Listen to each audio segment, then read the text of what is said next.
Hello everyone, a very very good morning to all of you. पिछले video में हमने हमारी एक्सरसाइज 3.4 को कंप्लीट किया था।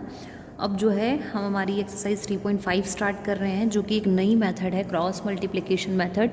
लेकिन क्योंकि सीबीएसई बोर्ड और एमपी बोर्ड दोनों ही क्रॉस मल्टीप्लिकेशन मेथड को आपके सिलेबस में से रिड्यूस कर चुके हैं, हटा चुके हैं, डिलीट कर चुके हैं, तो वो मेथड हमको नहीं करनी है। लेकिन इस एक्सरसाइज के अंदर क्रॉस मल्टीप्लिकेशन मेथड के अलावा भी कुछ क्वेश्चंस हैं जो हमको करना पड़ेंगे। ठीक है, तो क्वेश्चन नंबर फर्स्ट और सेकंड हमको नहीं करना है। इसलिए नहीं करना है क्योंकि इनके जो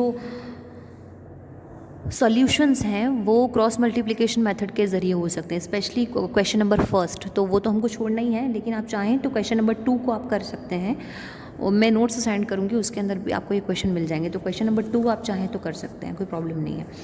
क्वेश्चन नंबर 3 भी आप ही को करना है, इसलिए करना है क्योंकि ये जो सिंपल सी इक्वेशन है, इन दोनों इक्वेशंस को सब्स्टिट्यूशन मेथड से कैसे सॉल्व किया जाता है या एलिमिनेशन मेथड से कैसे सॉल्व किया जाता है, वो मैं ऑलरेडी आपको प्रीवियस एक्सरसाइज में बता चुकी हूँ।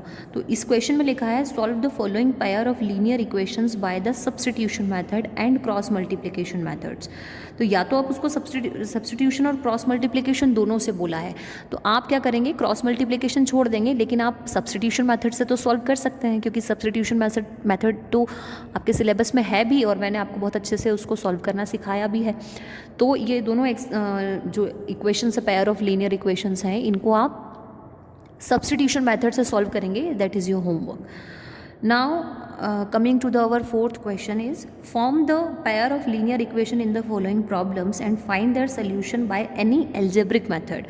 Any algebraic method, algebraic methods में मैंने आपको, शायद आपने अगर इंट्रोडक्शन देखा होगा, तो एल्जेब्रिक मेथड का मतलब होता है, एल्जेब्रिक मेथड के अंदर 3 मेथड्स आती हैं।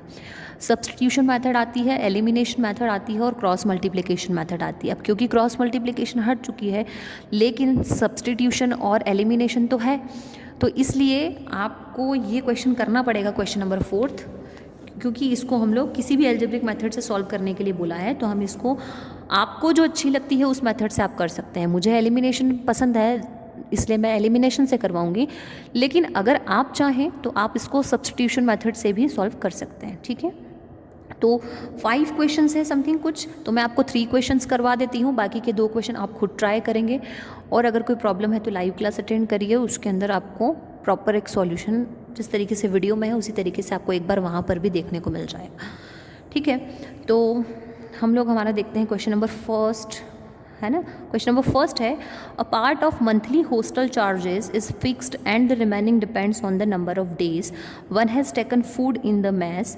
When a student A takes food for 20 days she has to pay ₹1000 as hostel charges, whereas a student B who takes food for 26 days pays ₹1180 as hostel charges. Find the fixed charges and the cost of food per day. इस type का एक question हम लोगों ने शायद 3.4 के अंदर भी किया था, उसी टाइप का है ये।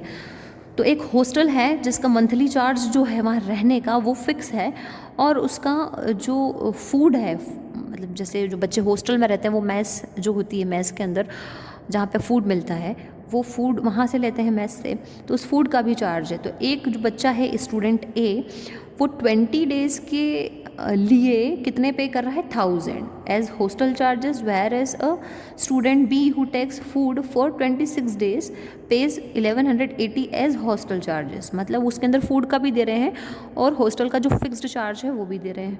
तो हमको बताना है कि जो फिक्स्ड चार्ज है वो क्या है, और फूड का पर डे का कॉस्ट क्या है, मतलब एक दिन का कितना पैसा लग रहा है, वो हमको बताना है। तो बिल्कुल सिंपल सा क्वेश्चन है, ध्यान से देखिए। 2 चीज़ें जो हमको फाइंड आउट करने के लिए बोली हैं, उन्हीं चीज़ों को हम सपोज कर रहे हैं। तो let the fixed monthly charge को हमने सपोज कर लिया x, और एंड द चार्ज क्या है, चार्ज ऑफ फूड 1 day, मतलब एक दिन का जो फूड है उसका जो चार्ज है वो हमने सपोज कर लिया y। अब according to the question, student A के लिए उसने बोला कि जो मंथली चार्ज है हॉस्टल का फिक्स्ड है, वो तो फिक्स्ड है, तो दोनों में x रहेगा। लेकिन जो फूड का चार्ज है वो ए स्टूडेंट ने 20 days के लिए दिया है, इसलिए हमने 20 के साथ में, यहाँ पे y के साथ में 20 लगाया, और कितने रुपीज़ दिए उसने, 1000, इसलिए ये हो गई इक्वेशन नंबर फर्स्ट। एक्स आपका फिक्स्ड चार्ज है, एज इट इज़ रहेगा। यहाँ पे हमने 26 कर दिया क्योंकि बी वाला जो स्टूडेंट है उसने फूड का चार्ज 26 दिन के लिए दिया है और टोटल पैसे कितने दिए हैं उसने 1180 रुपीज़। तो ये हो जाएगा आपका इक्वेशन नंबर सेकेंड। आगे तो फिर कुछ भी नहीं है, कुछ भी नहीं इसलिए है क्योंकि अगर आपने 3.4 एलिमिनेशन मेथड या सब्स्टिट्यूशन मेथड अच्छे से करी है तो आपको 2 इक्वेशन मिल चुकी हैं। आप बस उसमें सब्स्टिट्यूशन मेथड या एलिमिनेशन मेथड लगाइए और उसको आगे सॉल्व करिए। आगे का मैं एक बता रही हूँ, आगे के मैं नहीं बताऊँगी, आगे के मैं सिर्फ इक्वेशन तक बताऊँगी, बाकी का आगे आपको सॉल्व करना रहेगा क्योंकि तुम बिल्कुल आदत से मजबूर होते जा रहे हो कि हर चीज़ मैडम समझाए। तो एग्ज़ाम में तो ऐसा नहीं होगा ना, एग्ज़ाम में तो कुछ भी आ सकता है, ज़रूरी थोड़ी जो मैडम बताएंगी या जो कुछ इंपॉर्टेंट क्वेश्चंस मिलेंगे वही आ जाएंगे, ऐसा तो नहीं है ना। तो मेथड्स तो प्रैक्टिस होनी चाहिए और इस चैप्टर के अंदर यही 2 मेथड सबसे मेन इंपॉर्टेंट मेथड हैं, तो वो तो मैंने आपको बोला भी था करने के लिए। तो आगे बस आपको इक्वेशन मिली है, आपको कोई भी इक्वेशन मिले, आपको सब्स्टिट्यूशन या एलिमिनेशन जो आपको अच्छी लगती है उससे सॉल्व करिए, जो ईजी लगती है। एलिमिनेशन का फंडा क्या होता है कि एक टर्म सेम होनी चाहिए, दोनों की एक टर्म सेम है तो कैंसिल हो गया। 26 से 20 को माइनस किया तो 6y, 1180 में से 1000 माइनस किया तो 180, इसको अपॉन में भेजा, y की वैल्यू आ गई 30। y की वैल्यू को आप इक्वेशन नंबर फर्स्ट के अंदर पुट कर दीजिए इसके अंदर, तो आपको x की वैल्यू मिल जाएगी। बस ये आपका फिक्स्ड चार्ज जो है मंथली वो आ गया 400 रुपीज़ और 1 डे का फूड का चार्ज कितना आ गया आपका ₹30। क्लियर है, सिंपल है, ठीक है। अब हम करते हैं क्वेश्चन नंबर थर्ड। अब फ्रैक्शन थर्ड नहीं करते हैं क्योंकि सॉरी क्वेश्चन नंबर सेकंड नहीं करते हैं क्योंकि क्वेश्चन नंबर सेकंड के जैसा एक क्वेश्चन मैं आपको 3.4 में करवा चुकी हूँ, तो आई डोंट थिंक कि वो आपको कोई इतना ज़्यादा प्रॉब्लम देगा। और मुझे लाइव क्लासेस के अंदर भी बच्चों ने शायद 4th और 5th वाला पूछा था, तो मैं आपको 4th और 5th वाला ही बता देती हूँ, सेकेंड थर्ड आपका होमवर्क रहेगा करने का। Places A and B are 100 kilometre apart on highway. One car starts from A and another from B at the same time. If the cars travels in the same direction at different speeds, then meet in 5 hours. If they travel towards each other, they meet in 1 hour. What are the speeds of the 2 cars? मतलब 2 cars हैं A और B, दोनों अलग अलग places से चल रही हैं, 100 किलोमीटर का उनके अंदर डिफरेंस है हाईवे पर। और आगे क्या बोला है उसने, if the car travel in the same direction, अगर दोनों कार जो है सेम डायरेक्शन में जा रही हैं और अलग अलग स्पीड पे चल रही हैं तो आगे जाके 5 आवर्स के बाद वो दोनों मिलेंगी। और अगर वो दोनों कार टुवर्ड्स डायरेक्शन में चल रही हैं एक दूसरे के और अलग अलग स्पीड से चल रही हैं तो वो दोनों एक दूसरे से 1 आवर में जाके मिलेंगी आगे। तो हमको उन दोनों कार की स्पीड फाइंड आउट करना है। तो जो let the speed of car which starts from point A, एक कार जो पॉइंट ए से स्टार्ट हुई है उसकी स्पीड हमने सपोज कर ली x kilometre per hour. Speed जो होती है वो x किलोमीटर पर आवर में होती है, इसलिए x किलोमीटर पर आवर। और जो पॉइंट बी से स्टार्ट हुई है कार उसकी स्पीड हमने सपोज कर ली y किलोमीटर पर आवर।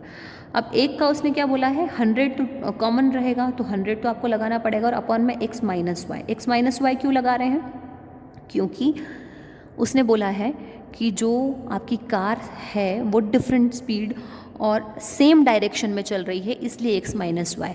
और ये जो सेकंड कार थी वो टुवर्ड्स डायरेक्शन में चल रही है एक दूसरे के, इसलिए x प्लस वाई। तो 100 तो रहेगा इसलिए यहाँ पे x माइनस वाई और x प्लस वाई किया और वो 5 आवर में मिलेगी इसलिए इक्वल्स टू में 5 और ये 1 आवर के बाद मिलेगी इसलिए इक्वल्स टू में 1।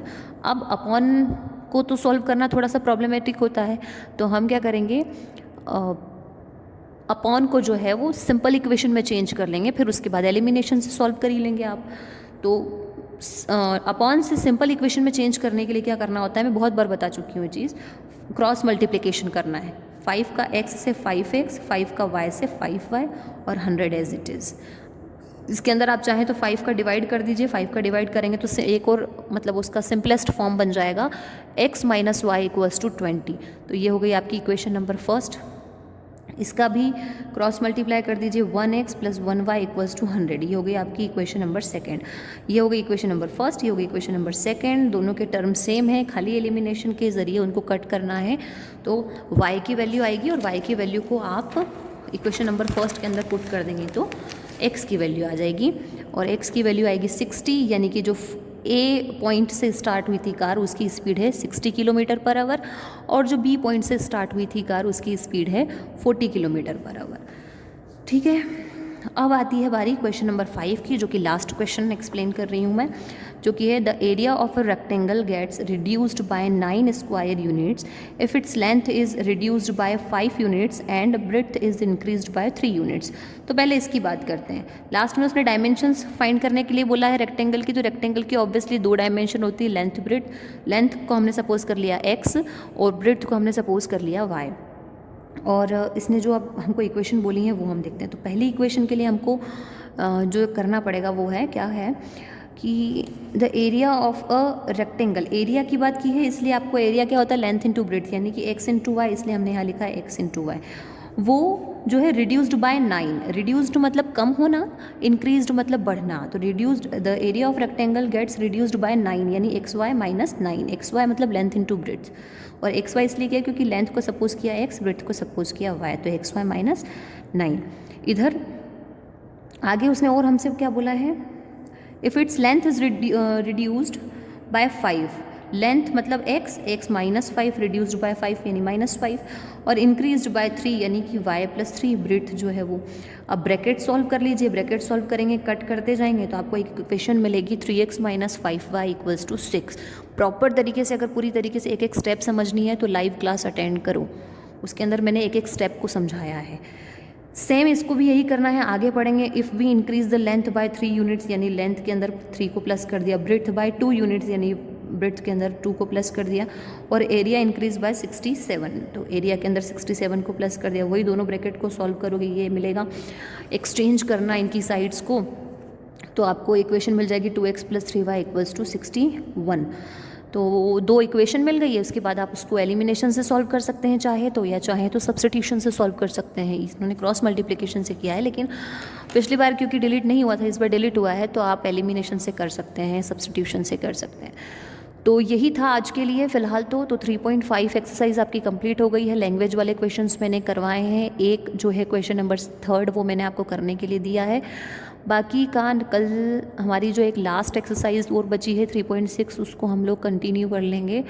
और अभी के लिए होमवर्क आपका इतना ही है कि यहाँ तक फेयर कॉपी कंप्लीट रखिए और इनको आगे आप प्रैक्टिस करते जाइए। इनके कोई एक्स्ट्रा क्वेश्चन या एग्जाम्पल हैं तो उनको प्रैक्टिस कर लीजिए, तो वो आपके लिए बेनिफिशियल रहें एग्ज़ाम के लिए। Okay, thank you.